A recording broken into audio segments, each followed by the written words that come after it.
Fortnite took over gaming. I remember when Fortnite's Battle Royale came out, everybody in my class was hooked on it. People were doing the dances. Every time I walked into the school, people would be talking about it or watching YouTube videos. And most of all, I couldn't leave my house because I played PUBG. That's right, guys. I wasn't always the Canadian Mr. Boss for the win. I actually have a villain backstory. Walking to school with my winner winner chicken dinner shirt just made me feel like a failure. Alright, you play PUBG? Nah, PUBG trash. Hey, Justin, look at this meme. Isn't this funny, Justin? Hey, isn't this fun? Changing the subject. A lot of multiplayer games, once they run long enough, end up killing themselves, especially popular ones that take over the world. But why does Fortnite still have a thriving player base? Because Epic Games know how to keep people hooked and attract new attention. See, a brief history. Fortnite first started as a zombie survival game, but once PUBG got its popularity, Fortnite had the idea of giving its game a battle royale mode. That's free. That's 1 point off PUBG. Also, Epic Games was a much larger company than the PUBG crew, so their game wasn't a buggy mess at launch. Ooh, that's 2 points off PUBG. Now what does PUBG do? They release a new map in the desert.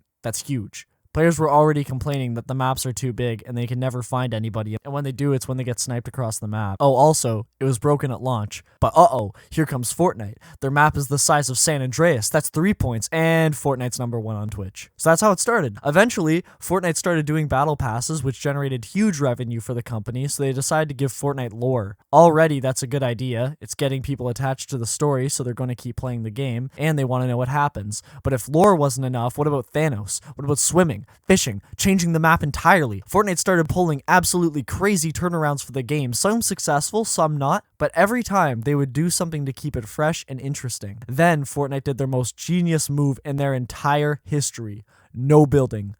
Fortnite started supporting community servers too, allowing the fans to make their own games within Fortnite, some of them being indistinguishable from the original source. No certainties are now gone.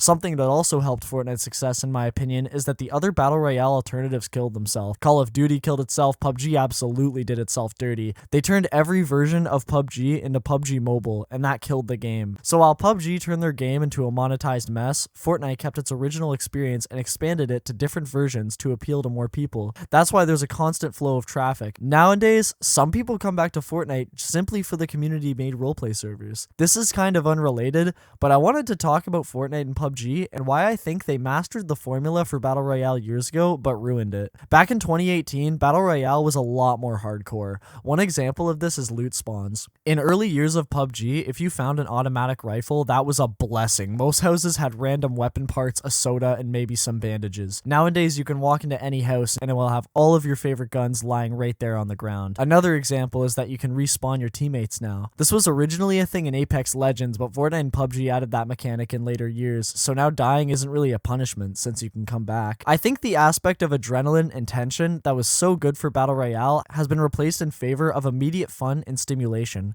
which works for an audience that just wants that constant flow of dopamine. But the most fun of Fortnite and PUBG for me was the adrenaline, and now that that part of the game has been completely abandoned, I don't have as much fun as I used to with these titles. But hey, that's just my opinion. What do you guys think of Fortnite? Have you hopped on in recent years, or have you not played since 2019?